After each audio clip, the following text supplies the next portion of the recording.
You're watching Leafs Morning Take with host Nick Alberga and former NHLer Jay Rosehill. The show starts now. All right, what is good, everybody? It's time for the Tuesday edition of Leafs Morning Take, presented by Bet365. Nick Alberga and a returning Jay Rosehill. You love to see that. Open an account with Bet365 today and bet on a huge range of markets, whatever the moment. It's never ordinary at Bet365. Use code NATION, all in uppercase, NATION. What's going on, Rosie? Oh, it's going. I feel like I've been gone for a month. It was a quick weekend, but lots has happened in life and Leafland, but I am doing just fine. Good to be back. The chat's been asking for you since you departed late last week. It was only a couple shows, so we're going to catch up with Rosie in mere seconds here. But first, I want to tell you about our Super Chat. Charity partner this season is Sick Kids. Want to make sure that your question or comment gets on the show. Hit us up with a Super Chat. Proceeds from our Super Chat will go to Sick Kids, ranked the #1 research-intensive children's hospital in Canada and third in the world. So you were in Austin over the weekend. First and foremost, great to see you back alive and okay, my friend. Yes, it was a good trip. I went down with some buddies and we were playing some golf, listening to some music and whatnot. I will say, though, kind of a caveat to our nation vacation. I thought Austin was kind of blow me away. I was there maybe 10 years ago playing against the Texas Stars in the American League. But Nashville's better, man. Nashville is quite a bit better. I was surprised. I thought it would rival it. I had really high expectations, and it was awesome, but it was no Nashville. It just wasn't. Yeah, that's like apples to oranges. You can't compare Austin and Nashville. I think considering It's called what you the can music. find. It's called the live music capital of the world. I thought it was just going to be one after another, but I think it's grown up so much in the last while. It's gone kind of California. It's not as cowboy as it was. It's kind of way too big, and I don't know. I was just like, all right, that settles it. Nashville is better.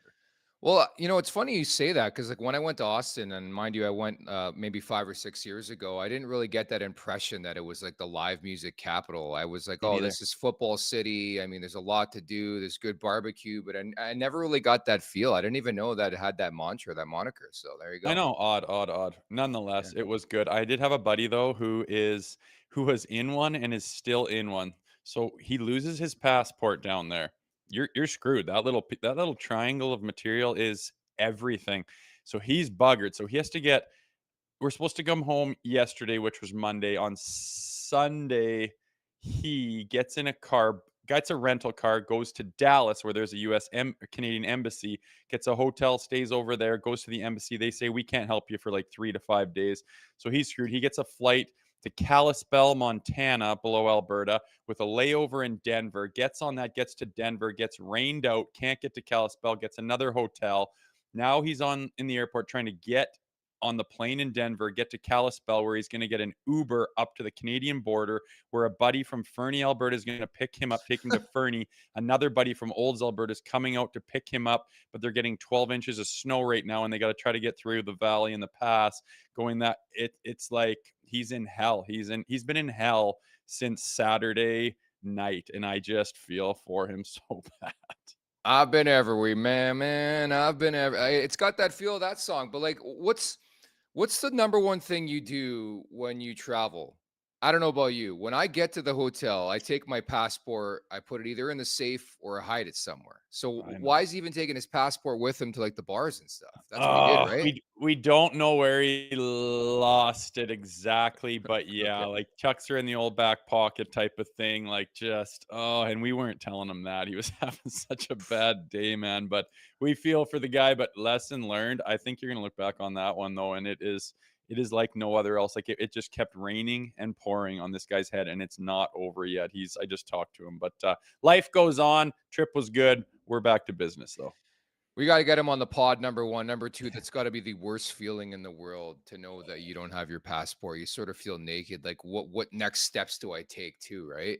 Like that's what it was for 2 days. What's the next thing to do? And then everything fell through, and this rental car, and you got to pick that up. And this is only a caveat if you get to this town by this time in this city, and it's going to cost that. And this person could have taken you, but you got delayed. So now they can't take you square one on a ride back from Fernie. It's just one nightmare after another. And now he just changed gates, had to get on a tram to get to the other side of Denver. And he's like, I don't know if I'm going to get on this one either. Like it's nightmare fuel.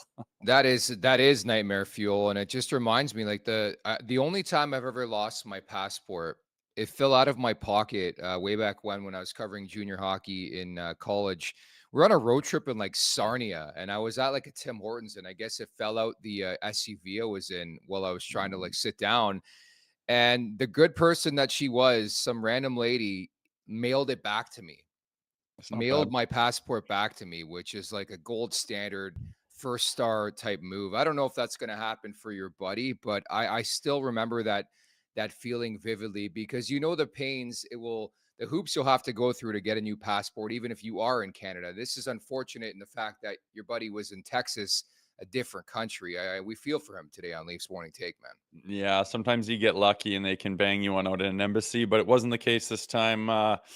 Oh, lesson learned, kids. Lesson learned. PSA, Leafs Morning Take. You take care of that passport or you're going to have some pain on your hands. Boy, I feel for him, but he's on the home stretch. He's on the home stretch. If there's if there's one thing you can learn from today's podcast, it is that Gomsadir sent us 2 different super chats in support of sick kids. I'll read the second one. How much money would it take for Rosie to come out of retirement to have a tilt with LeBron at center ice at the 2026 Olympics? I don't think LeBron's going to be playing hockey at the 2026 Olympics, but how much money?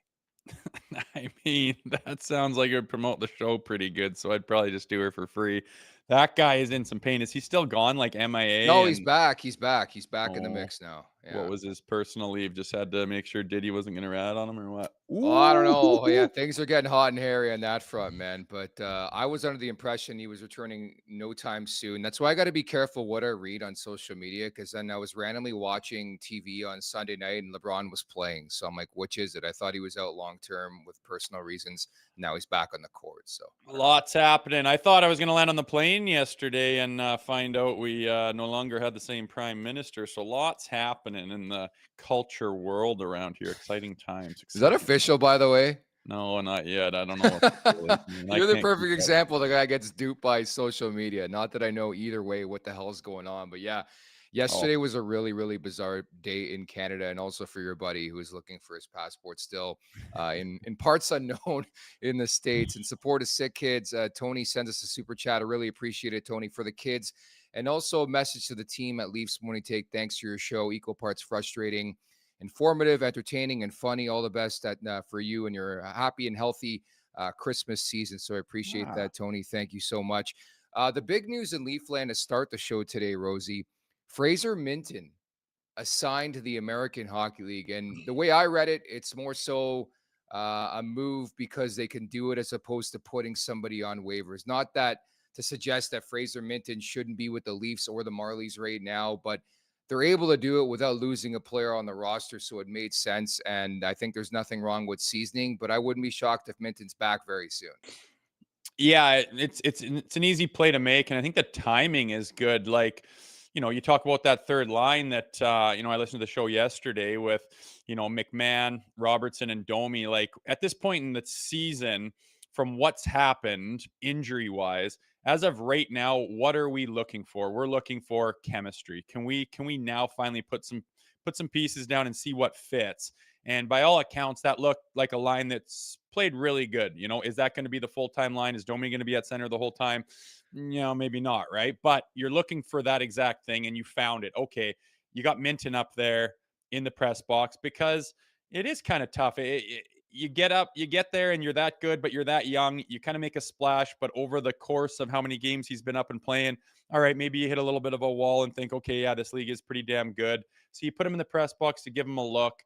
But how much time do you want Fraser Minten at his age sitting in a press box, right? When the Marlies are playing games, and every day that happens, he's losing pretty valuable reps and pretty valuable experience as a pro. And this kid is only getting better. So sitting in the rafters isn't exactly what you're after. Come in that line the other night, chemistry all over the yin yang. We're going to probably roll with that here for a couple of more games.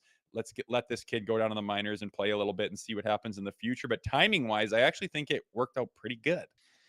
Typical Toronto that these guys play one great game together, the newfound third line, and they're going to hoist the Stanley Cup, and Domi's a new 3C. I guarantee coming up against Dallas on Wednesday, that won't be a line about halfway through that game. But everything you just echoed, I feel the same way. I just think the timing was right. He was a healthy scratch the other day. I had been monitoring Minten's minutes over the last couple outings, and they were dropping and dropping and dropping.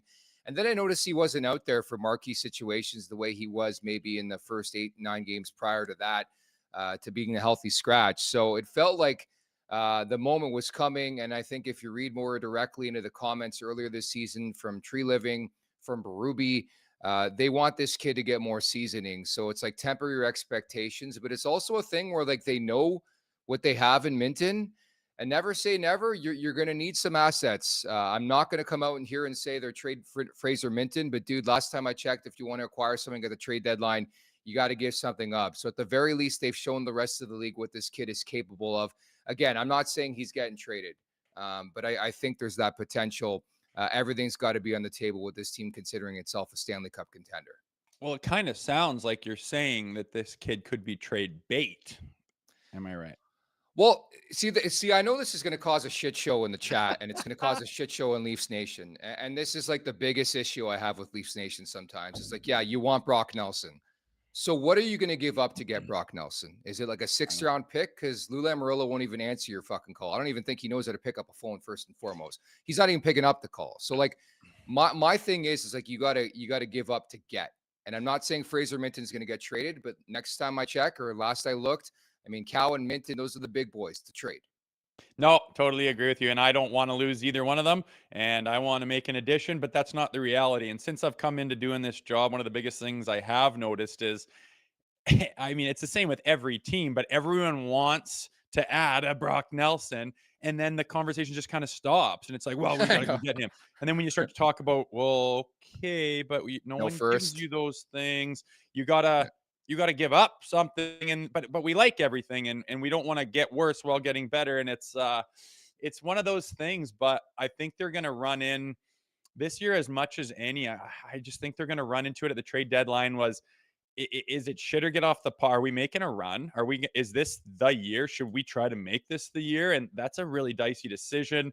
One where Shanahan's going to come into play. One that's going to, put a bookmark on Tree Living's time in Toronto, and everyone's going to remember whether that was a good play or not. And it's a damn tough place to be, but it's also a great place to be because we're leading the division and we're looking like, oh God, could this be special? And we haven't really got the time to see exactly what they can be, mostly because of injuries and whatnot. But I mean, maybe it is shit or get off the pot time. But if you're going to do that, I mean, you have to give up some piece of the future. And let's be honest, Fraser Minten, Easton Cowan, those guys are parts of the future that have value. Fazilla writes in, I want Kadri or O'Reilly. If that's the case, then Fraser Minten will be in that deal.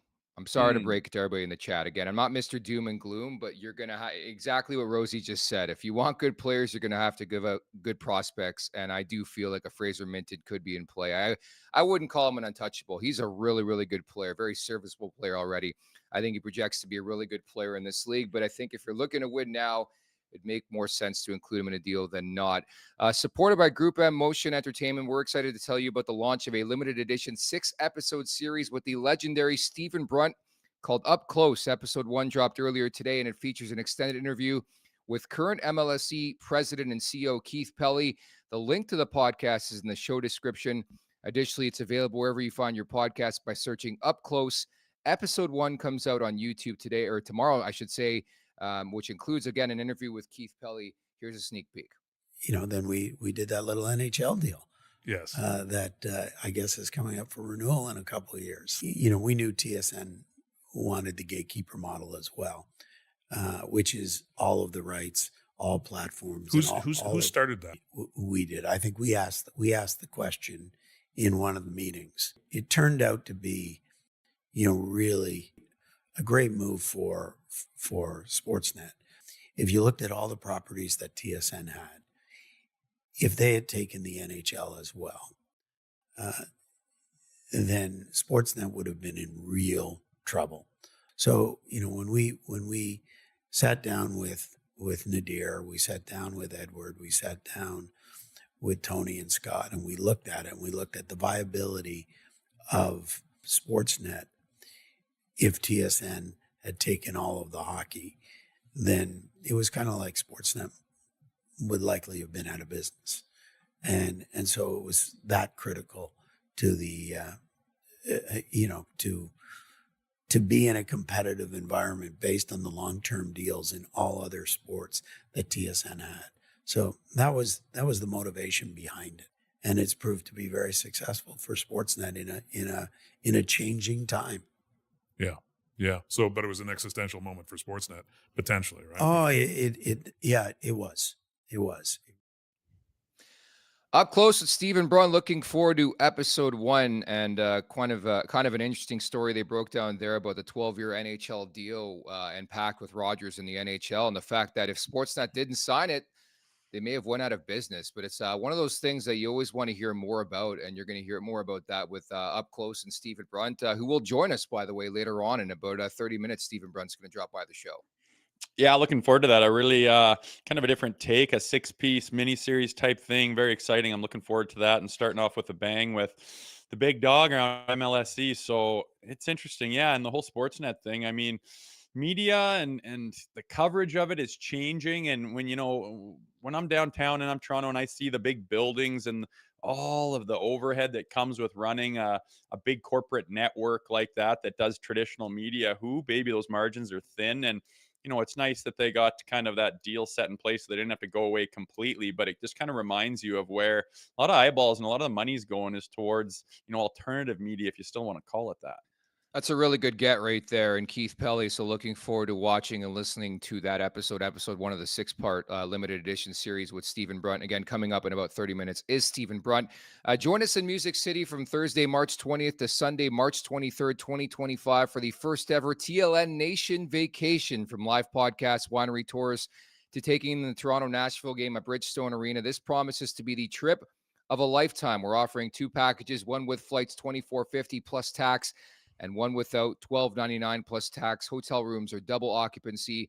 For more information on how to book, head on over to nationgear.ca or check out the link in our show bio. Life's too short for ordinary vacations.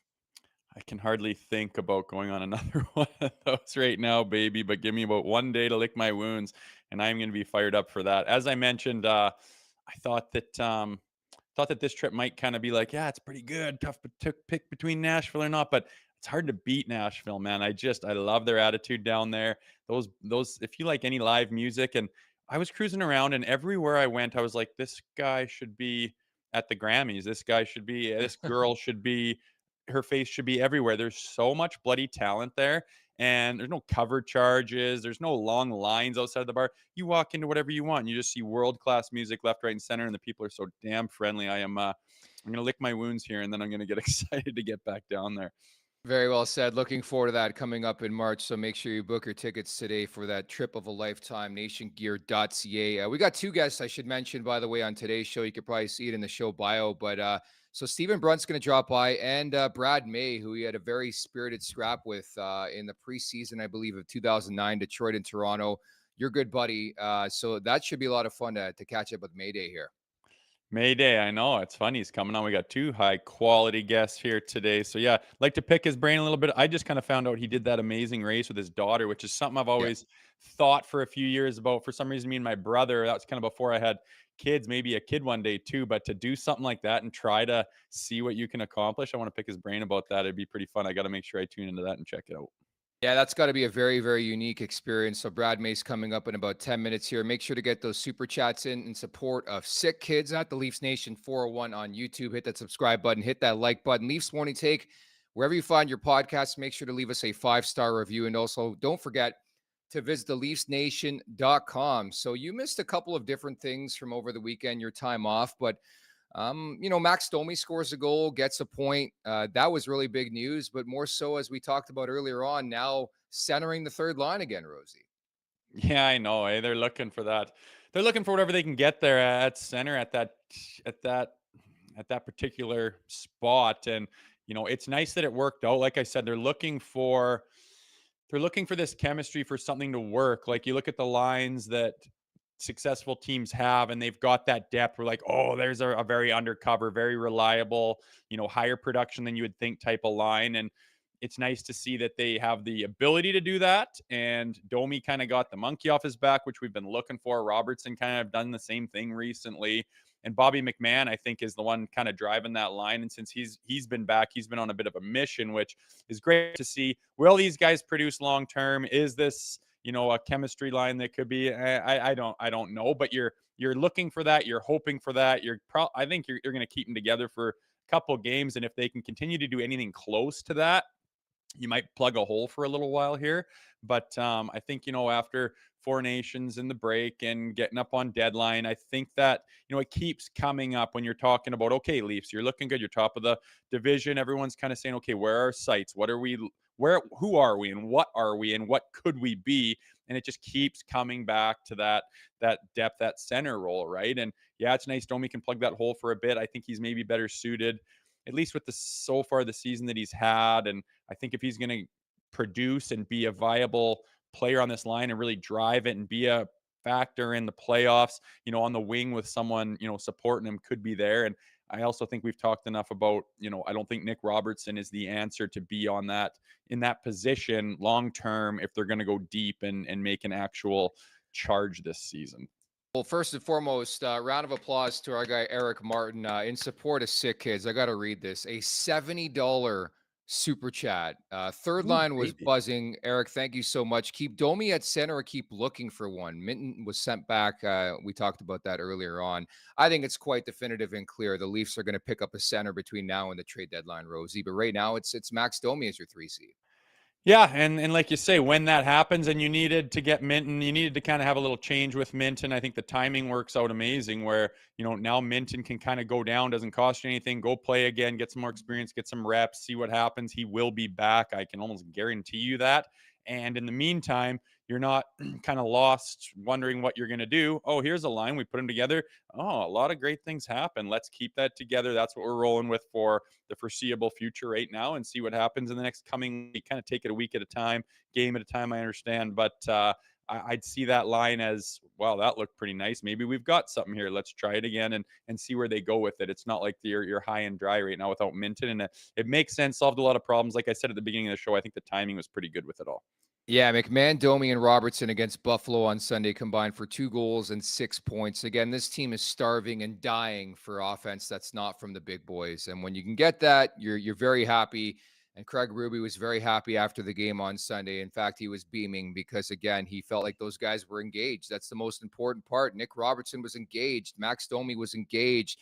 Bob McMahon's been a great addition back from injury the last couple games. He's been buzzing, which is great to see. I mean, the Leafs are a different team and they're a harder team to play against when all 4 lines are rolling, specifically the top 3 lines, right? Where it's not just the top 6. And if you can get a consistent third line going, man, they're going to be in great shape here, Rosie. Yeah, exactly. And I know I just keep thinking like we haven't really had a lot of runway to figure out what that is and who that is and where everything's falling because like right out of the gates, we're running into some pretty serious injury troubles. And yeah. I don't think the league or people around the league and hockey fans really give the Leafs enough credit for what they've done in the first handful of months of the season to be, I think, were they leading the East for a minute there? Like, whatever, top of their division, right there in the mix. And you want to talk about man games lost. Like, these guys have been through the ringer with goaltenders and depth players and star players, and they have all come together to kind of toe the line in the meantime, and they're looking in a really nice position. And now I'm kind of excited to say, okay, can we stay healthy here and kind of figure out who we are and what we look like, and then really start to dial in the pieces that we're going to need at the trade deadline. I think that's where we're sitting right now. Hopefully it continues, but injuries have been killing them. And I think you got to kind of tip your cap to how they've performed with all the adversity they've faced so far. What did you think of Craig Berube going nuclear against Buffalo? Nylander, Matthews, Marner, and then flipped again Knies, Tavares, Pacioretty. So he flipped Nylander and Knies, and for like half the game, like that top line played considerable amount of shifts together. Yeah, I think that, probably what they'll be addressing for a while here is their starts, right? They have not had the best starts. I mean, I don't know the exact stat. I think it'd be probably something like 4 or 5 out of their last 5, 6, 7 games. Yeah. They've got scored on first, haven't had a very good period.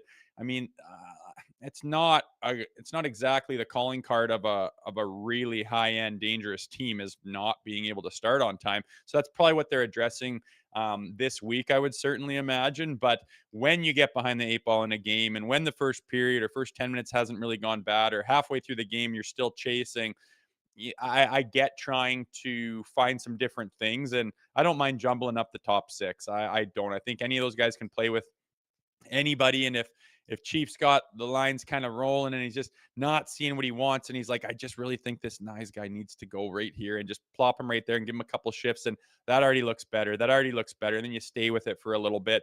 After the game, you see what went right, what went wrong, and then decide what you're going to do. But I don't really consider it lines in the blender the way it's been in the past. I think it's a product of starting games pretty poorly and then chasing a little bit and needing to find something in order to get back in the game, which they've done pretty well considering some of the starts they've had. You want some perspective on how coaches, too specifically in Sheldon Keefe and Craig Berube, feel about Matthew Knies, man. He's always the guy to move up and down the lineup and ignite a line, right? It's happened so many times this year, and now he's on like this power checking line, if you will, with John Tavares and Max Pacioretty. It just shows you, and it's pretty amazing and stunning at his early age, how important he is already to this Maple Leafs team as Matthew Knies. I know, like, from what he's already done in that jersey, you forget that last year was his rookie year. Like, not many guys do that. I know he came out of college, so it's not like he's 19 years old. But the reason I think they move him around like that, and he's that chess piece to go around and affect change on certain lines, is he's just that workhorse, right? Like, he is out there, he is strong, he's forechecking, he's like overwhelming to play against. I bet you guys, like especially defenders, are like, I can't stand this big monster pulling me off the puck, working his bag off. He's young, he's strong, and then he's got, the goods and the talent to do with the puck what he needs to do when he gets it, and all kinds of talent. There's a reason he's getting moved around. And like I said, it's you forget how young this guy is and how little experience he's had in a jersey, because he's already done so much while being with this organization. And by all accounts, just a ridiculously great addition to this roster. He's a big reason they're doing what they're doing right now. We'd have big if he wasn't there, it'd be like you'd be scrambling for a couple different holes to plug. He's so vital to the success of this team, again, which is appalling considering how young he is truly in his NHL career, even here in a contract year. But John Tavares, the beat goes on for him. Really, really excellent stuff from this guy all season long. I don't know if there's any correlation to dropping the captaincy, but he gets his 5th career hat. He is a Maple Leaf, 13th career over the weekend. He's playing awesome, man. He's playing well both sides of the puck. And I talked about this yesterday, the convo, Rosie, to start the year, about Tavares maybe shifting to the wing, but now he's been one of their most elite players so far this season. Well, I mean, he is John Tavares. Like, everyone just assumed he was just going to kind of fall off the map. And the last 2 years of that contract, those are going to be garbage. Like, oh, hopefully we get something done, because he isn't going to be worth anything. And 11 mil, say what you will, but this guy is, like, the only problem with it is he's due to re-sign, and we kind of thought he'd take a big haircut and take a step back with his role and whatnot. But the way he's playing, the numbers he's putting up, he's still John Tavares, and he's playing his numbers up even higher. We were talking about 4 mil. Like, I think that's long gone now, and he's been very, very productive. I don't think it has anything to do with the captaincy or any of that. That's just the level of talent and that this guy has and always has had. Yeah, that's a thing for me too, is like he has been the model of consistency throughout his NHL career. I don't think anything really phases him. I don't think there's any correlation to the captaincy. I think just John Tavares is doing his thing. I mean, whether you want to make that comment about it being a contract year, but go look at the numbers throughout his career, man. He's usually around a point per game, regardless of his age. And I think this is just a great development overall for this team. Whether you want to talk about a potential extension, he is producing, he's looking good. And he's not looking like overly slow, which is good too.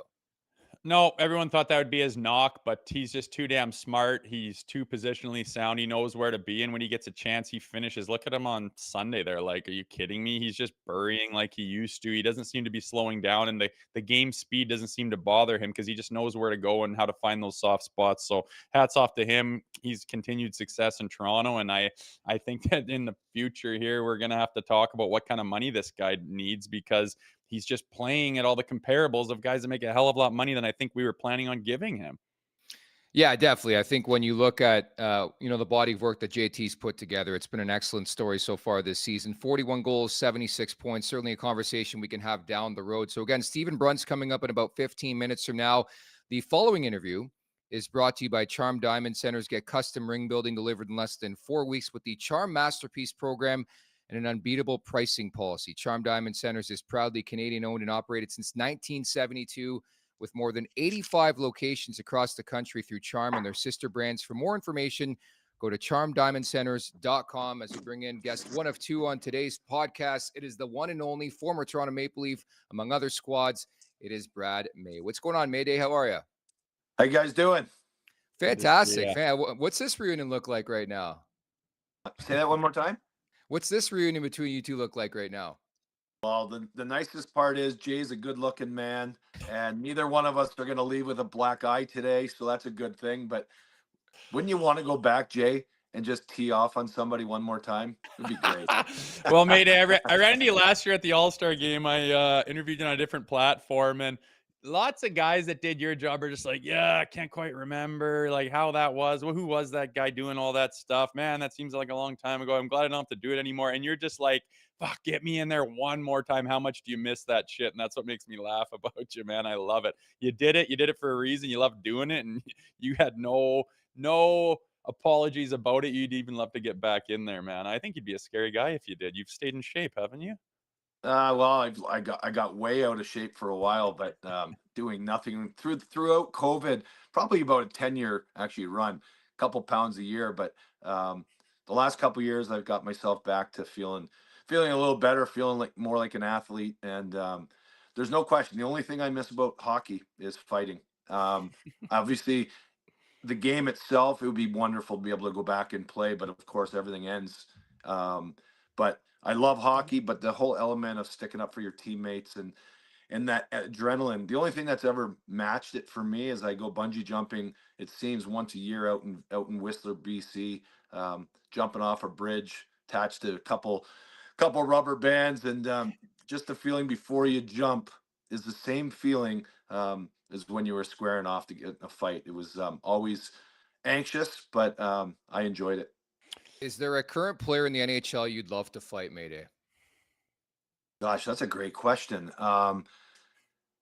You know what? I guess maybe I'd like to fight Ryan Reeves. Just as he's the toughest guy in the league, it seems, and it would be nice to know where you stand when you're watching this stuff. But you know what? The game's evolved. These players are better shape, it seems.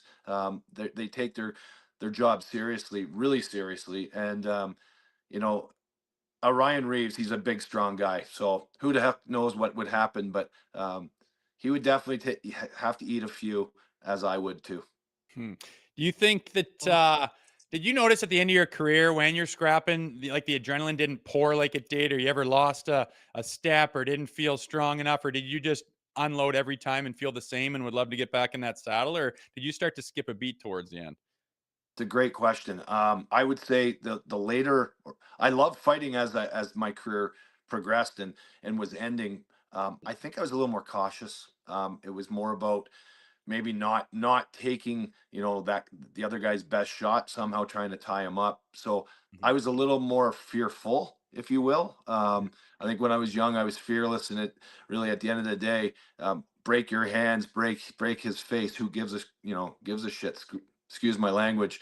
I think the idea that the longer you did it and you're around, you wanted to preserve yourself. And I would say maybe I was a little more timid at the end, which I'm a little, no, I wouldn't say ashamed of, but recognizing that my children were growing, they're getting older. You'd come home, you'd have conversations with your 5-year-old daughter. When she was 8 and 9 years old, I was still playing, and they were watching. So I think I was more mindful of everything else, but just me. I'm not sure about yourself, Jay, if that happened to you as well, but I think maybe that's just age and wisdom, maybe. Yeah, no, I hear you. I wanted to ask you, because I remember when we scrapped, we're kind of the tail, different careers that kind of overlap there. You were kind of on the back nine for sure. I was just starting out. And you basically, I got to ask you, did you get pulled off the couch or what? Because you came in there in a PTO, and I wanted to get it over because I'm like, fucking Mayday, man. This guy went all the big boys, him and Rob Ray, and he's fought Probert. I'm like, I can't believe I'm behind him. And you are just the kindest guy in the world. Oh, we'll go, Rosie. I just got to get some reps in. Just got to get a couple shifts and got to get my legs going. I just got off the couch, and I'm dying laughing going, this poor bastard is thrown right into the fire here. How'd that come about, that PTO and getting into Joe Louis there? Seemed like it was like last minute type of thing. So I didn't know. I hadn't shot on a goaltender. So just talk about hockey for a minute. I hadn't shot on a goaltender since our last game with the Toronto Maple Leafs. I don't know, April 8th or April 9th or something. I trained all summer. I got on the ice, end of July, August. Nobody had called yet, but there was the possibility of, furthering my career and signing a contract. So the whole month of September, I was in Toronto. I was watching you guys. I actually even went to one of your exhibition games, and you guys were on a roll. And of course, I watched you. I was like, who's this young guy, coming in and so full of piss and vinegar. And literally, I was on the couch watching Oprah Winfrey the day before that fight. It was at about 4:30 in the afternoon. I was laying on the couch and my phone rang and it said, "Brad, are you able to play?" And it was Ken Holland, and I said yes. And he's like, "Well, I can't offer you a contract, but I can offer you an opportunity to come and play the last two games of our exhibition season before we take off to Sweden, because they started off in the Global Series over in Stockholm." And so I drove to the airport, I flew to Windsor, and I went across the border to Detroit. I passed my physical in the morning, and I played that night. I hadn't been in a fight. I was boxing a little bit. Wayne Bork is a great Canadian boxer, and he's got a studio in Toronto. So I went there probably maybe a half a dozen times trying to get in shape. But literally, I had no clue this was happening. But I knew that when you got there, you had to make a little bit of a mark. I'd been watching you for a few weeks, and from I think you guys had rookie camp as well, just prior to that training camp, and you must have been in about 8 or 10 fights by that time. Um, so you were battle tested, and I was like, hey, if I'm going to make a mark, this is the guy. This is the guy, and we'll have fun together. So I was lucky enough when I was your age at that time, coming into the NHL. Some older guys and some veterans, they gave me my shot. So I never I guess I turned fights down at different times, but I never wanted to pick my spots in that case where, geez, I don't know you, I'll fight you in the NHL. Training camp's there for a reason. And if guys like me would turn a player like you down at that time, fighting would have been abolished years before. It Right. really is today. So. Well, I do Yeah. appreciate it. I remember it well. I was feathering my cap. I wanted to ask you though, you're doing Amazing Race with your daughter. I've always wanted to do that and thought, how intense would that be? How was it? Was it hard? Did you have to be in shape for that? And did that bump your adrenaline ever at points in time during that filming? Oh my gosh, Jay. So just to give it context, my daughter and I, we got a great relationship, and but we got to spend a month in a hotel room as roommates. It was the best month I've ever spent with my daughter. She turned 25 right at I Oh, think it was the first day of filming of The Amazing Race, and it was just the two of us. We didn't have a connection to home. I didn't talk to my wife for a month. She didn't talk to her mom or brother. Her boyfriend couldn't even wish her a happy birthday. It was just the two of us, and it was the coolest. And I recommend anybody watching this, apply to The Amazing Race. It takes you out of your comfort zone for sure. I'm not so sure you have to be in great shape, but you have to have, obviously a little bit of endurance.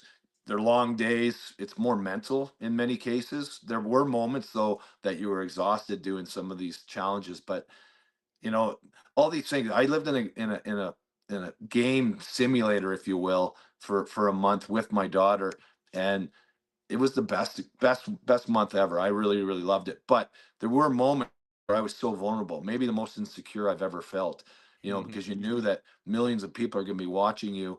And the one case that I could speak of, we had a challenge in British Columbia up on the Sunshine Coast, just out of Seashell, and I had to ride this basically this broom pole with a horse head. It's actually a thing they do over in Europe.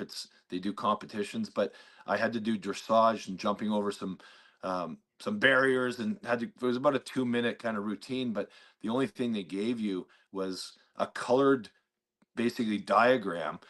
There was black in for the story. Forward was black, backwards was blue, and left and right were red and green. But the red and green were in the exact same shading, and I'm colorblind. So when I would look at this diagram, I couldn't tell the difference between left or right.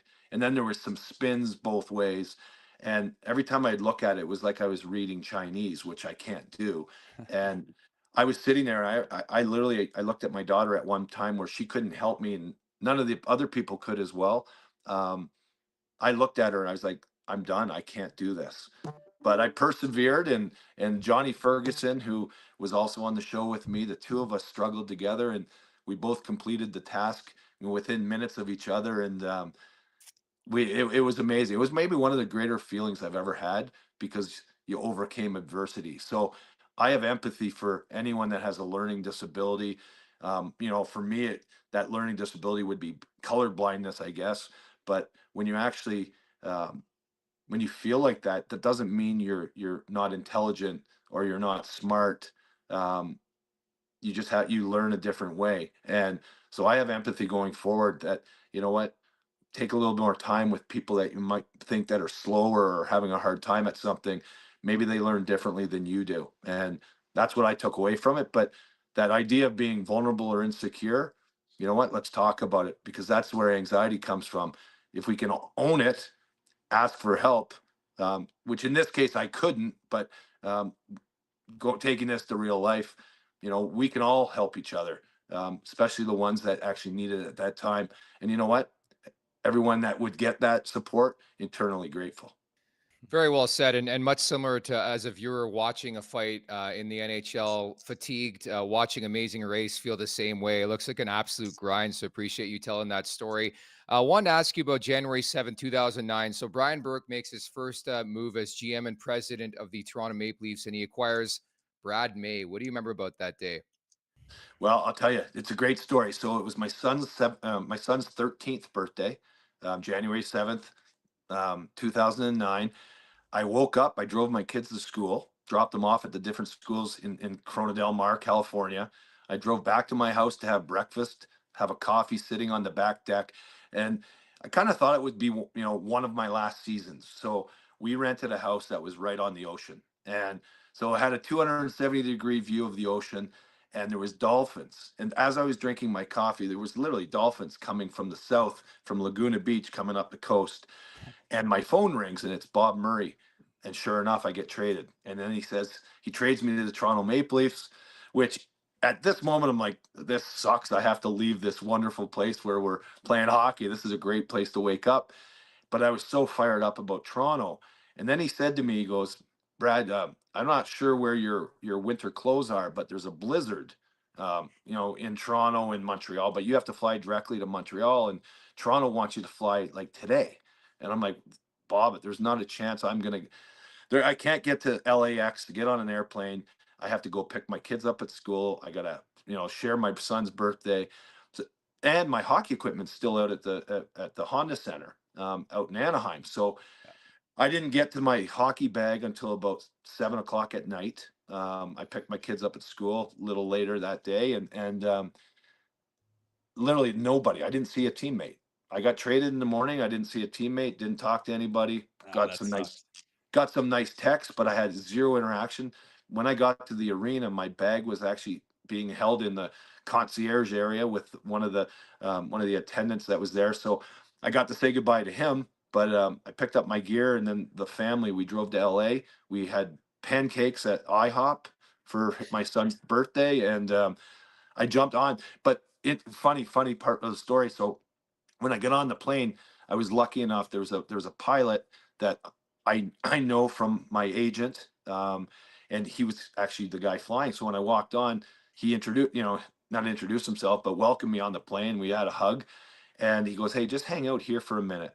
And he was so kind. He moved me into first class, and which was great. I get on this first class seat, which was cool. I have to fly through the night, but you really can't sleep, just sitting up, whatever. So I have to play tomorrow. And I have to have a little connector through Toronto to Montreal. So I actually, once the plane was airborne, I took an Ambien to fall asleep, and I laid down on the floor, basically right by the footrest, but I kind of curled up in a ball, but it was dark. And about halfway through the flight attendants couldn't find me. They thought I was in the bathroom. They couldn't find me. So they went into the cockpit, told the pilot that I think we lost this guy. And it was about 2 hours before they actually looked, and actually saw me basically curled up under the seat. And then they kind of gave me a tap, and they said, "You're not allowed to do that. You got to wake up." So, but they were kind enough to let me sleep a few hours, which was nice. That's it's wild. You always remember your first, I guess, a couple hours as a member of the Toronto Maple Leafs, and I wanted to piggyback off that. Being a Toronto native, what did that mean to you to don the blue and white? You know what? Always thought, always wished and dreamed about it as a kid. Um, it didn't happen for me for 18 years, and as once I started my career, but going home, the blue and white, iconic. Obviously, our team wasn't that great at the time, which it would be a much better experience if the team was rolling like they are now. But the city of Toronto, Toronto Maple Leafs fans made me feel incredibly welcome. My parents live 40 minutes from the arena, or inside an hour anyways, and they were able to see a lot. The only thing that I would say that I didn't like was my wife and my kids were still in California going to school. My son was playing hockey, and they weren't able to come out and visit really. And we live in Toronto, north of Toronto in the summers, but they were in California. So it, it was a little hard for me at that time because my son just turned 13. These are the times you want to be at home with them. But I spent 4 months pretty much by myself in Toronto, and I was lucky enough to live with one of my neighbors that I'm neighbors with at the cottage north of the city. I lived in his son was in university, so I lived in his room for half the time, and then I lived with Luke Shen for 2 months, Okay. who was an 18-year-old turning 19. Again, think about it. My son's 13. He's only 18. There wasn't much of a difference between the mind and the mentality, but Luke was a beast, and he was a promising young player. So I got to have a really good experience with Luke. And thanks to my buddy Brad Sherman, I got to live at his house, and I got treated awfully well. Yeah, I know. I always say now that I'm done, like people don't understand what those pro athletes go through. You're talking about scrambling, needing to get on a jet. You've got family responsibilities, things you want to do with them. You thought your life in, at this beautiful California spot was yours. Then you mentioned anxiety, trying to get some sleep, trying to perform. It's just the shit that you go through as a pro athlete sometimes, especially when your life gets upside down with a trade or whatnot. It's the one thing that I do not miss about it, as many things as I do. I imagine now you don't go through that too much, as your life's kind of probably a little more set up than it was back then when your hair seems like it's on fire half the time. Yeah, great point. I think the one thing for us, and I don't know because my lived experience is when I got to Toronto, we're playing against Montreal.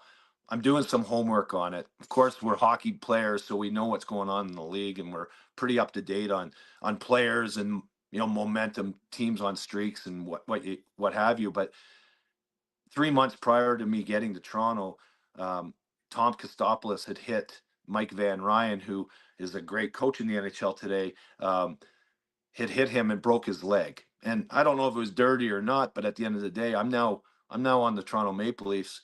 Mike's not playing because he can't get back yet.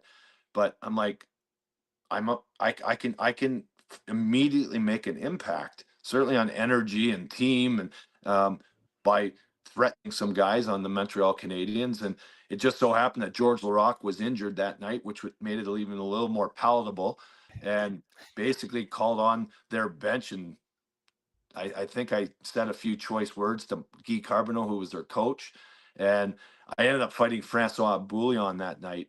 But Jamal Mayers fought Tom Kostopoulos on the same stoppage of play, and then they got thrown out, and then I ended up fighting Frankie. But you can make an impact in the game by showing up and demonstrating. And that passion's demonstrated differently today because fighting's not really that important of an element. But when I got to Toronto, it was like, hey, when I got to Detroit with you, Jay, got to show everybody that you care, that you're willing to Yeah. do it, that you're willing to be part of the team, and take on that responsibility. And seriously, when you take off one jersey and put on the next, you're the same person, but your allegiances are different. I would have fought an Anaheim Duck player if we played Anaheim Yeah. that day, and they were all my friends. But I would have, because you know what? It's a outwardly demonstration of I'm here. I'm going to be one of you, and you can count on me. What a time to be alive, Mayday. You're the absolute best. Really appreciate you taking some time today, man. I really appreciate it. Hey, before we leave, what do we think of the Toronto Maple Leafs right now? Rosie? I'm The way they've played the last few years and the things they've done, the way they've dropped balls and dropped games and the holes they've had, I feel like Chief came in there and said, listen, all you doughheads, you're too good for this bullshit. Here's how we're going to start playing hockey. And I have been pretty happy with what I see. And I'm cautiously, optimistically thinking that this could somehow, some way be something special Mayday. At least that's what I'm hoping. I agree 100%. I think it's the best Toronto Maple Leaf teams that I've been watching. Yeah. I think they playing as a team. They're playing, in different areas. They don't need to outscore teams by 3 and 5 goals every Yeah. night. You just got to score one more than the other team.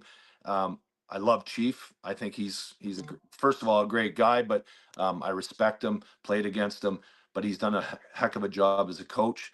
Here's my prediction, and I'm fair. It's freedom, and I might be proved wrong way before it happens. But I think Max Pacioretty scores the winning goal in the Stanley Cup final. He's wearing the number 67. The last time they won the Stanley Cup was 1967, and I think it's a great storyline. And if it comes to fruition, you heard it here first. Got the passion. I love that, Mayday. Sports have Awesome. a weird way of just working out like that, and I wouldn't put it past that actually happening. You're going to make some noise in Leafs Nation with that one, Mayday. I love it. I think it's beautiful, and that I know you guys got to go, but the custom of when there's a shutout, don't talk to your goalie, and on the bench, don't say the word shutout because my God, Yeah. can't do it. It's bad juju. The way I've always lived, and certainly from the second half of my career, was if you want something, you have to shout it as loud as you possibly can. You got to let somebody know. You got to let everybody else around you what your intentions are, what you want to bring into your life. If you sit there and hold on to things, they never happen. And here's my only question for everybody listening: at a birthday party, I don't care how old you are, but you got candles on the cake and they're lit. And everybody, the person celebrating is supposed to blow out those candles, make a wish, but keep it to themselves. My only question is, how many of those wishes have come true for all of you? And I'd venture to say none of them, or very few. If you want to do something, don't hold back. Tell everybody, identify it, because now you got more pressure, more ownership, and the energy. You open up the lines. It's a simple formula. It's all about energy. And so if you want your goaltender to have a shutout, talk about it. Let's go, because now you have responsibility to actually play better defense. This whole superstition thing, you can shove it up your ass. I love it. A little reverse psychology, Mayday. Appreciate your time today, man. Great stuff. I appreciate you guys. Have a great one, and Thanks, I love what you guys do. Jay, you're looking great, bud. Yeah, you too, man. Great to see you again. Right. I appreciate you. Okay, cheers. See ya. What a fucking beauty. Love that, man. What a beauty, eh? Always, man. Fuck. First time I met him, it was like I knew him for a long time, and he gives me this fucking chi mat that I still lay on, and just Jesus Christ, you can see right there. He'd go all day because he's just cut from that cloth, man. Oh, that was great stuff, and I love the breakdown. I had seen the breakdown of your fight at Joe Louis a couple years ago, and for you guys to break it down live, I thought that was awesome too. It's getting harder and harder to watch those. I don't know if there's something wrong with YouTube, but every time I watch a scrap I was in, it looks like it's from 1962, and I don't Because really it understand is. why. God, it's not, man. Like it looked bright and shiny HD when it happened. Why is it going the other way here? It's like, it's a long ass time ago. We're looking 15, 16 years ago, right? But that was some excellent stuff from Brad May. As we shift our focus now to our next interview on today's podcast, Up Close with Stephen Brunt, episode 1 dropping today on YouTube tomorrow. But right now it's available wherever you get your podcasts as you bring in Stephen Brunt. Stephen, thank you so much for doing this. How are you? Can you hear us, Stephen? All right, we're going to get to him in a mere second. Stephen Brunt's going to join us here on Leafs Morning Take, but it's a new 6-part series. It's been launched today on YouTube tomorrow, but in podcast form today. I believe we do have Stephen Brunt now. Stephen, do we have you? Can you hear us? We'll get him in a mere second. The painful part. Yeah, it looks like it's going to be interesting, though. A 6-part series. I like that better because it kind of puts you on the spot. Here, we're going to bang this out and see what the response is. And by all accounts, with the teasers and everything else, I'm excited for all 6 of them. And I hope they don't stop at that, to be honest with you. Yeah, no, it's I know sort of a couple others that they've done interviews with. Won't break it down here, but the Pelley one intrigues me just because of the team we cover on a daily basis and what's been going on the last year, right? To just get look behind the scenes a bit and hear a bit about what's going on. I think it's kind of cool here too, Rosie. I know, and if anyone can peel back the layers and actually get some quality answers out of these guys and peel the layers back, so to speak, I think it would be Stephen Brunt. So like I said, I'm excited for all 6 of these, and good chance I'm going to hope they don't stop at 6. Yeah, that's fair enough. We're going to try to connect here with Steven. I don't believe he can hear us right now. But I think when you look at this interview specifically, just a lot of questions about why. Why did Keith Pelley decide to take the job when he did? Why this intrigued him, I think is a big question, obviously. And when you look at investigative journalism and, feature broadcasting and video essays, there's none better than Stephen Brunt to break it down. And when I heard about this series, I was really, really fired up just to know the behind the scenes, the workings of what was going on and how everything was put together. So just some news and notes before we get to Stephen, try to figure this out technically. Just the lines at practice here: Nylander, Matthews, Marner, Knies, Tavares, Pacioretty, McMahon, Domi, Robertson, Lorentz, Kampf, and Reeves. So not much changing. Again, the big news, if you missed it off the top of the show, Fraser Minten assigned to the American Hockey League, Rosie. Yeah, not super surprising there. After that, you'd think that that's how they would look. I'm kind of curious about Stoli here. It sounds like it's a lot better than it could have been, but we've been here before. I'm just going to be cautiously optimistic that he could be maybe back this weekend, but see if they roll the Hildebeest out as well this week. I think we got 3 games on the slate. It's a typical NHL schedule: play one, day off, play one, and back-to-backs on the weekend to boot. So we'll see if we see the Hildebeest as well. And again, we're being reminded that it is nice to have the depth in goaltending that we in fact have right now. Monster news, by the way, as we get to Stephen Brunt. Anthony Stolarz is expected to miss 4 to 6 weeks, no structural damage. So we'll get to that. But first and foremost, let's bring in the man of the hour himself. It is Stephen Brunt. How's it going, Stephen? You there? Yep. Can you hear us? Yeah, I can. My headphones aren't working, so if it's a bit weird, that's anyway, we'll just do it. Okay. It's all good. No problem. Thank you so much for making the time today. Congratulations on the new 6-part series, Up Close, available in podcast form today, on YouTube tomorrow. What can we expect in this limited edition 6-episode series? Well, Nick, it's kind of it's a series of one-on-one conversations with people in sport. They're broadly defined. So, athletes, front office people, maybe some people in the entertainment world who have a big connection with sport. But I guess the common ground is people who are, people I wanted to talk to, number one, and who have kind of an interesting story to tell one way or another. So it allows me to stretch out a little bit in terms of the interviews. They're not little bits and bytes. They're long form interviews. And, we're traveling to people's homes in a lot of cases, or going to where they work and kind of seeing them in their own environment. It's kind of spins off the work I did, a million years ago at the newspaper, and more recently it's with Sportsnet. And the main thing is I'm having a lot of fun. Yeah, it's kind of neat. After all your experience, you kind of get to bring it back to the old school where you started, but in a totally new form of media, which I think everyone's pretty excited for. Do you have any advice on how to get into an interview and get the most out of your subject, rather than, tee up the average question with an average answer, to get deep and to get something that people can sink their teeth into? Jay, it's a heck of a question, because and again, no one ever kind of taught me how to do it, and I'm not sure I still know how to do it. Although I've watched a lot of great interviewers over the years and listened to a lot of great interviewers over the years, and I worked with some pretty great interviewers. I think that, but I guess what I would say now is, kind of be as prepared as you possibly can. Kind of know where you want to go and know as much about your subject as you possibly can. And I always write a bunch of notes and stuff, and then when I sit down with the person, I put them away, and then you have to listen. I think the most important, it's kind of normal human interaction. I always say to people, look, if you're going to have a conversation with somebody, a stranger or a friend or a business acquaintance or whatever, if you can sit down over a beer or a coffee and have a conversation, you can do an interview.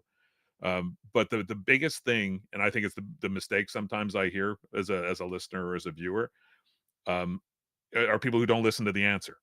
So that you kind of got, you got your list of questions from 1 to 10, and you kind of work your way through them. Yeah. But the person often says something interesting in between. And, like one of the greatest interviewing techniques that somebody did tell me about once upon a time was say to somebody, well, hey, what do you mean by that? or that's interesting. Tell me more. And if you kind of just open the door and be open ended, it's amazing what comes out sometimes. So episode one, what a get for episode one of this mini series. Keith Pelley, what can you tell us about your interaction here? Well, it was fun. Like I've known Keith. I started working with Keith the first time I worked with him. He was a truck producer, and we were producing. I think it was I forget which hockey lockout or a strike it was, but it was a long time ago. And he was at TSN, and they were having to produce alternative content. Right, they needed programming, so we worked on a couple of things. And he was but he was a guy in the truck, calling the shots. And I again one of the things I think I learned about TV over the years, what we used to call TV, whatever we call it now is that people who actually make it, are different than people who sit in offices and just run budgets and do all the kind of managerial stuff that the creatives, when you get up somebody who's actually done that and they rise to the top of the pyramid, it's a great thing because they really understand what's going on down below and they have, a creative instinct. They know the difference between good and bad, or good and mediocre. So yeah, Keith started there. He went off and worked for Fox and produced NFL games, NFL Europe games, came back and ran TSN, ran the Argos, ran the Olympic Consortium, the broadcast consortium in 2010. I was deeply involved with that. Then jumped from Bell to Rogers, ran Sportsnet, ran Rogers Media, and then went over to run the European Golf Tour just as the crap was hitting the fan with Live Golf and the Saudis and all kinds of stuff. So he's kind of been at the center of a lot of things over the years, and obviously coming back to run MLSE now is like arguably the most important role in Canadian sport. I think business wise, it is. Things are shifting there, even with Rogers buying out the Bell ownership. But imagine being in a seat where you run Leafs, Raptors, Argos, Toronto FC. The Jays are going to be part of that portfolio, or somehow we're going to merge into that at some point. You've got the stadium, you've got the building, the arena, 2 arenas. Like it's a heck of a job. So yeah, there's a lot of that in the podcast. And we've known each other for decades now, so I think there's kind of a comfort level between us as well that probably comes through.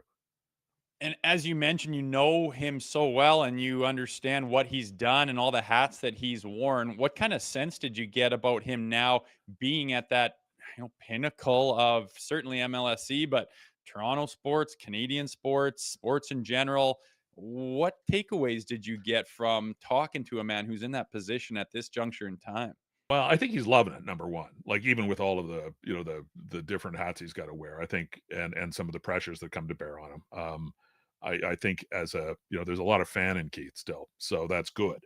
And I think he's very excited to, especially, to be honest, especially the Leafs, like to have a hand in the operation of the Toronto Maple Leafs. I think for him, it's like a boyhood dream. Yeah. He doesn't, in some ways, he doesn't, he inherit some of the baggage, which is good. It's not, there's not many people there who he's hired.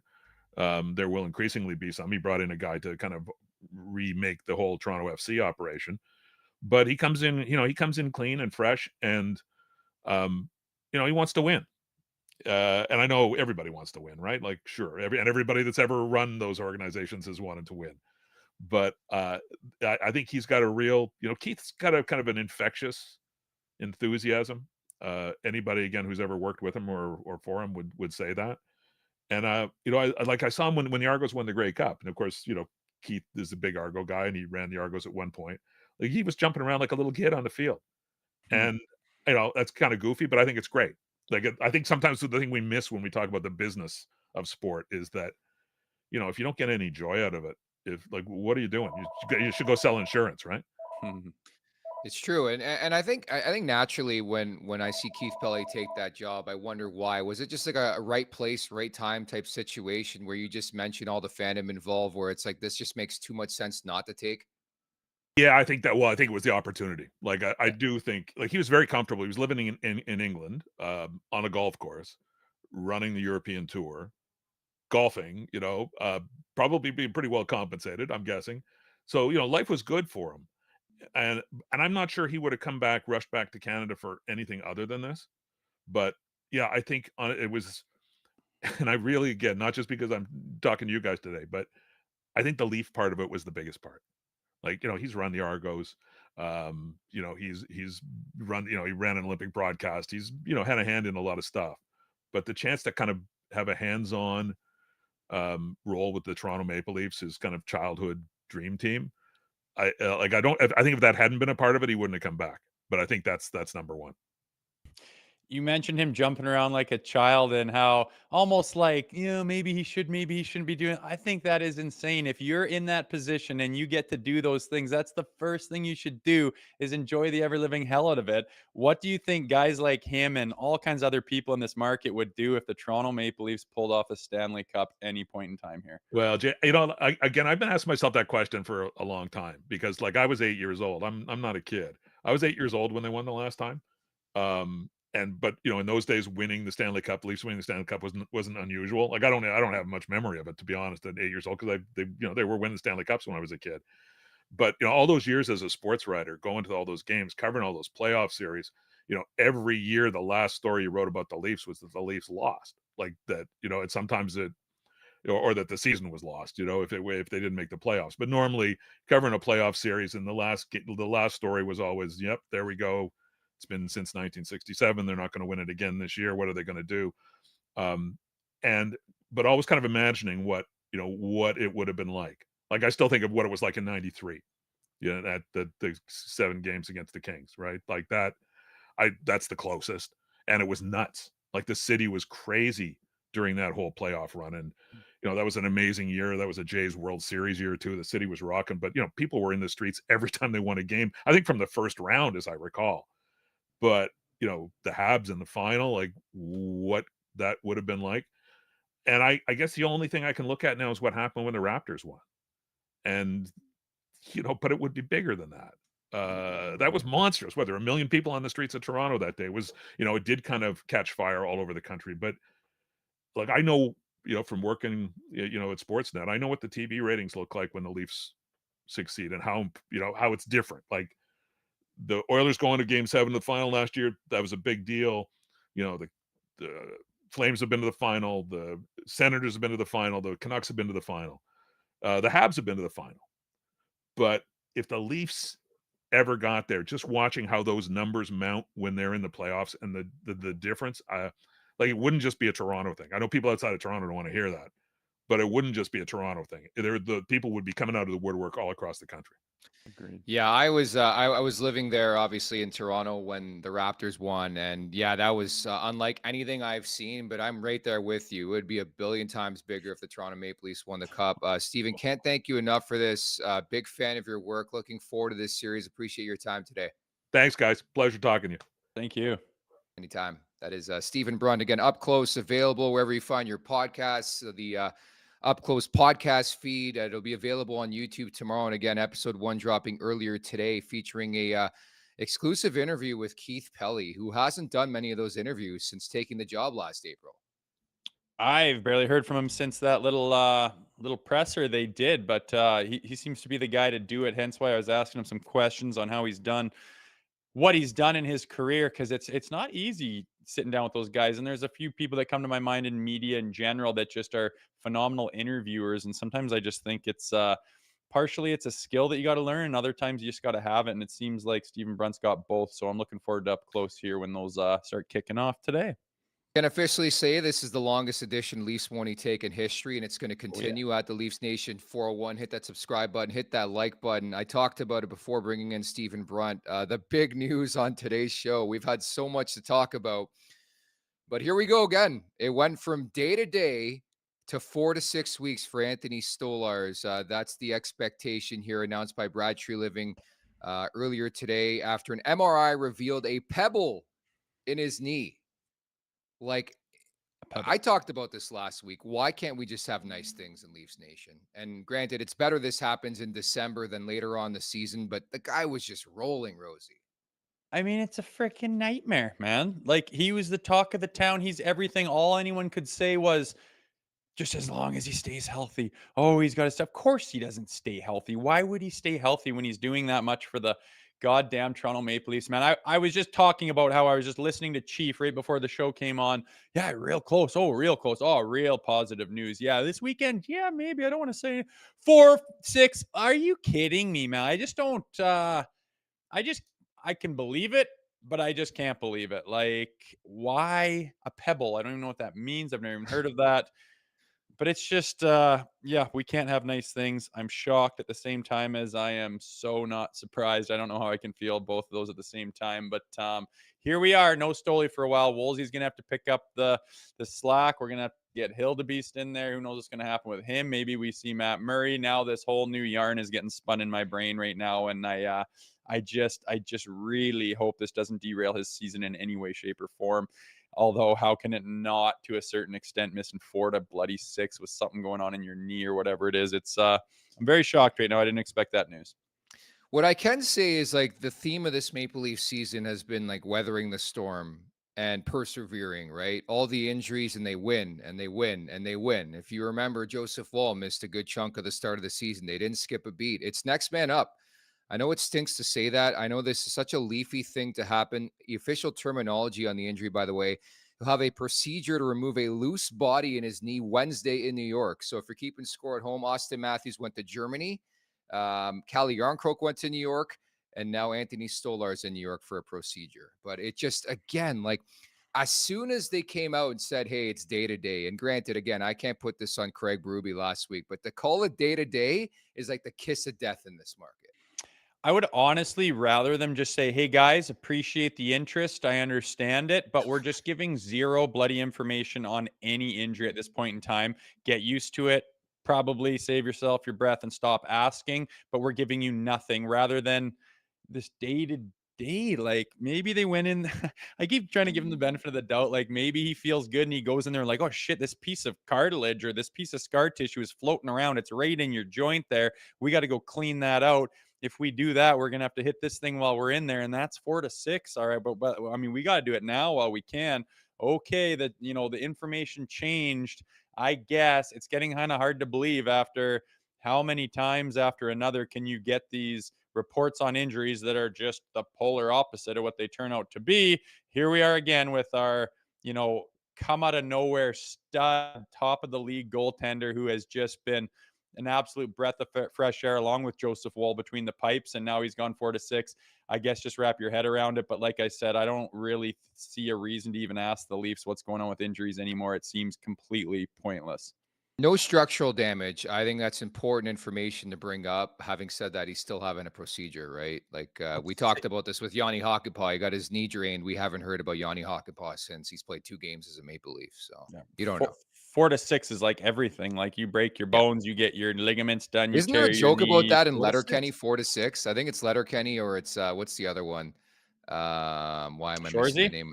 Yeah, they 4 to 6, bud. 4 to 6. Oh, probably. That's just the standard 4 to 6. You break your foot, you tear your knee, you separate your shoulder, you're 4 to 6. So I don't know. No structural damage though. Oh, good. We can breathe easy. Like, shut up, man. It's just such a kick in the nuts. I'm sorry. I didn't expect that this morning, but no Stoley for a long bloody time. That's going to be a long, grindy 4 to 6. Like you said, though, next man up, Woolsey. You got to do it. And when it's time for you to rest, Hildebeest, time to cut your teeth in this league, boy. I hope you're ready. I'm never saying anything again, because I kid you not, the game before, after the game, I'm pushing Anthony Stolarz for the Vezina Trophy. Then the next game he plays 1 period, don't hear from the guy again. Like, it's just, man. I'm talking about how, clearly it's not a huge deal with Stoley. It's very positive news, and good chance we can see him this weekend. Yeah, just released 4 to 6, but Stephen Brunt has finally figured out him. I was like, I didn't know how to transition. Like, we had kept Stephen waiting for like 15 minutes. I'm like, we got to get this interview and then we'll talk about it. Yeah. So it's been a wonky, wild show. I hear you. Very chaotic show. The good news, though, I know you've been waiting for this for a while. David Kampf is set to return on Wednesday night against Dallas. He has not played since November 16th because of a lower body injury. I know this fires you up, Rosie. So. Hallelujah. Praise Jesus. We are saved. I like it. No, I like Camphor. It's all good. Just more guys to kind of mull around the bottom 6, and we'll see if anyone wants to step up and be a big boy to make a difference this year, but I'm still waiting for an extra layer of depth back there, if you ask me. It's the pessimist in me. It's like the Leafs are burying the lead. They're like, hey, we're gonna dangle this Stolarz story, but David Kemp is coming back. Yeah. Look over here. Hey, everyone, look over here. What are they gonna do about it, man? Guys get hurt. What the hell can you do or say? It's just Oh, it is what it is. It's going to be, like I said, grindy long 4 weeks trying to get him back. And then once he's back, can he pick up where he left off, man? I just hope this doesn't derail him in any way, shape, or form, like I mentioned. Never a dull day covering the Toronto Maple Leafs. Should mention, just put it out there, James Reimer is the third goalie on the Buffalo Sabres right now. Devin Levi has been going up and down and up and down. He played on Sunday against the Leafs, was shelled, but he was really good, making 36 stops in that game. So maybe a reunion. I don't know if he'll be as ready quite now for a long-term look as an NHL goalie. And again, I mentioned this, you weren't here, but only fitting that Stolarz goes down at the same time that your boy Matt Murray played 6 games and he's hurt again now in the AHL. So, oh, sorry, did I miss that one? Okay, yeah. That sounds good. The return of the Rye Minister of Defense, then it sounds like it is. Yeah. No, I'm kidding. It's time for the last call, brought to you by Bet365. Open an account with Bet365 today and bet on a huge range of markets, whatever the moment. It's never ordinary at Bet365. Use code NATION, all in uppercase today. That's NATION, NATION. There was something you brought to light before the show that you're jumping on tonight, Rosie. Oh, I don't know. You look at those damn New York Rangers, and it's just a shock they are where they are. It honestly makes me feel bad for Peter Laviolette, as he is one of my favorite coaches in the league. Tons of respect for that guy, and I'm not sure what's going on in the locker room, but we do know what's going on in the locker room in the Nashville Predators, and it's also not very good. So I just think Lavi's going to have these boys to play. New York Rangers, Nashville Predators, they're plus 120 underdogs. I think the Rangers can get it done against the Preds tonight. I like the over. Tampa's home after a Western road trip at home to the Columbus Blue Jackets. It'll be Jet Reeves playing in that game, or Greaves, excuse me, taking on Andrei Vasilevsky. But it seems like every time Columbus and Tampa get together, it's a wild and wacky and chaotic game. So I'm going to take the over in that one. And that's going to do it. The longest edition in the history of Leafs Morning Take today. It was a lot of fun. We had Brad May on the show, some great stories. That feels like 2 hours ago. We had Stephen Brunt to promote up close. We had the Stolarz news and your boy David Kampf coming back. And remember, way back long ago, we talked about your trip to Austin, Texas over the weekend, too. It's been a long, grindy show. Thanks for everyone that hung in with us. Hell, maybe we'll just turn this thing into a 3-hour long-form pod. Who knows what the future holds. Don't get crazy, Rosie. Don't get crazy. Again, that's Jay Rosehill. I'm Nick Alberga. Thank you to everybody in the chat at the Leafs Nation 401. Hit that subscribe button. Hit that like button. Leafs Morning Take, wherever you find your podcasts. Make sure to leave us a 5-star review. And don't forget to visit theleafsnation.com. Thank you to producer Vic. As per usual, our 2 guests for Jay Rosehill. I'm Nick Alberga. We'll talk tomorrow. Make sure to check out more of our content right here on the Leafs Nation YouTube page. We got long-form interviews. We got clips. We got epic rants by Jay Rosehill. We simply have it all. And don't forget, you can find out much more at theleafsnation.com. Thanks so much for watching.